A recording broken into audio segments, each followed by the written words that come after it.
Hey guys, recently just traded for a G18C Boneyard. Finally got it.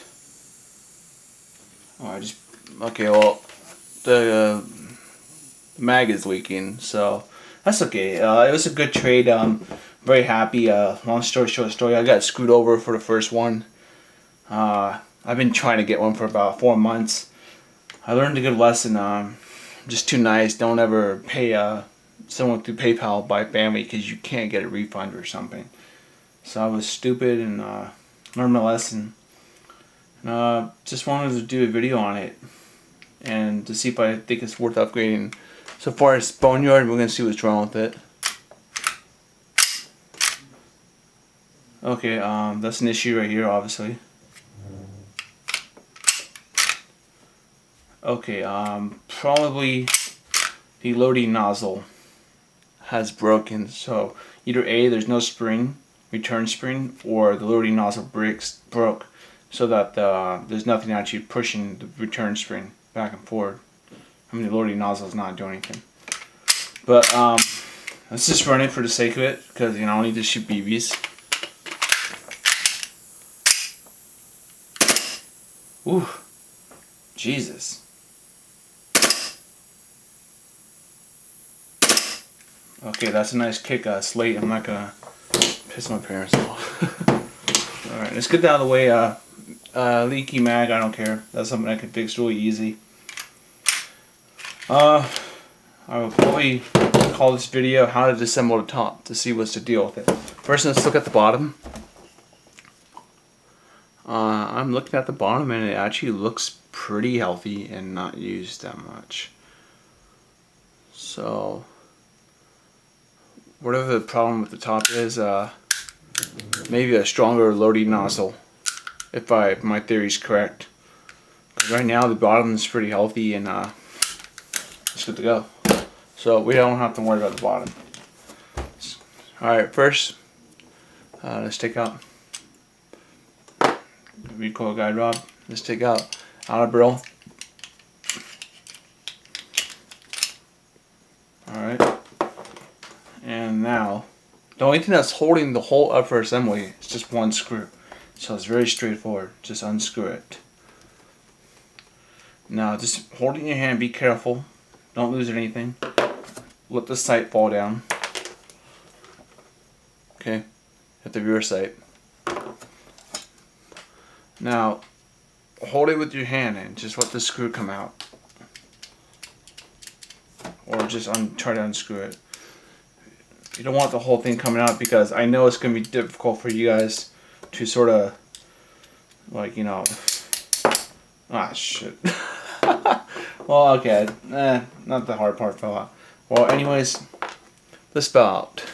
Let me show you how this goes back in. I don't know if you can see that. Literally just goes just like this. Okay. I don't know if you can see that. So I'm going to pull it out for you guys, just so you understand how it comes out. See? Alright, now the next part. Alright. It's the selector. Now, I don't know if you can see in here. Let's see, flashlight. Can you see in there? There's a groove where you're going to turn the selector switch to, alright? You're going to be careful, because the selector switch is held by a mini spring and a detent pin. So carefully pull it out and try to cup it, or make sure your work environment is good. So I'm going to just put it over here, and bam, it came out. I don't know if you guys can see it. Here's the selector switch. Here's the detent pin.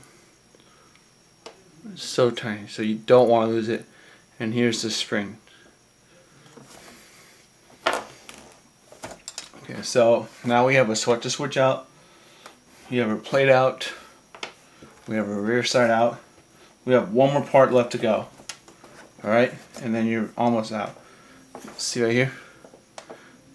Just pull this out. Alright, now let me show you how this goes in. You always want to think of it this way.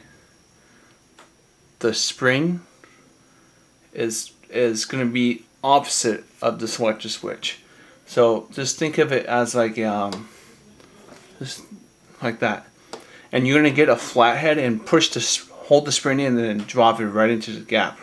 Right now it's a little hard for me because I don't actually have a flathead on me. Okay, so this is where this goes. One more time for you guys so you understand. Just like that, but it has to be obviously flat and the spring has to be in there. So it's sort of like a pushing system. Okay, that's how the full auto function works. Alright, now there's nothing else left. So just turn it over. Boom. Okay. Now let's see what's wrong with it. My theory is, let's see if it's correct. Okay, return spring is healthy. I don't know if you can see, but that's healthy. It's not crimped. This is a good spring, return spring. Alright. Oh, alright, here we go. Right here. You see that, guys? The whole thing's missing. So what's happening is as the gas goes through, it still is moving because the gas is moving it, but the actual is not, the return spring is not doing this is not doing its job because it's just going back and forth, but nothing is actually holding the return spring. There's a little part that needs to be like right here that pushes the return spring. Alright, well, it's not the same as a 17 nozzle, so I actually have to order a Glock 18 nozzle, which I'm a little frustrated about. I was hoping I could just use this, but it's obviously a bigger difference in size.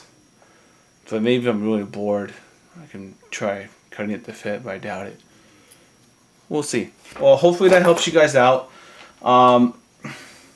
Honestly speaking, right now, just looking at this part, I don't think I probably will upgrade it because I have so many extra parts, and it'll be a fun thing just to do while it lasts. But take a look at this. I'm pretty sure this kid didn't shoot it more than, you know, a couple, less than 1,000 shots. But look at the damage already on the selector. This is cheap casted pot metal, so it's brittle, and I mean that's just not going to last that long, especially since it's full auto. But you know what? It'll be a fun gun, and maybe I'll just run it and be on the lookout for more videos on the Glock 18 by WeTech. Probably just deck it out and have fun with it. And if you have any questions or requests, just ask. Sorry it's a long video, but you know what? You got the upper assembly. And if you want just a full video on it, just leave it in the comment so I can do a better video for you guys. But I just got it, and it's like 1 in the morning. But just having fun. I'll see you guys around. Hope you enjoy.